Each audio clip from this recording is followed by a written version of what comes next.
naibu, Mheshimiwa Balozi, kwa niaba ya wachezaji tumepokea ujumbe mzuri wa Mheshimiwa Waziri Mkuu ukitoka kwa Mheshimiwa Rais wa Jamhuri ya Muungano wa Tanzania.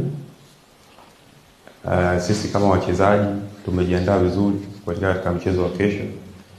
Tunafahamu ugumu wa mchezo wa kesho na hali itakavyokuwa hapa Morocco, lakini vile vile nchini Tanzania.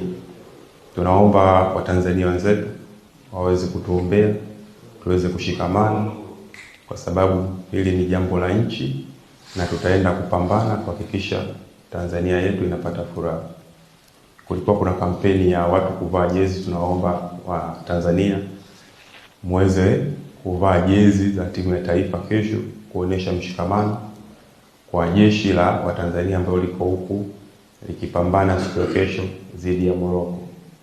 Lakini vile vile nipende kuchukua nafasi hii kuwashukuru Watanzania wote ambao walitutia motisha katika michezo iliyopita kupitia kwa Mheshimiwa Naibu. Asanteni sana, mlifanya jambo zuri na lilitupa nguvu kwa kiwango kikubwa.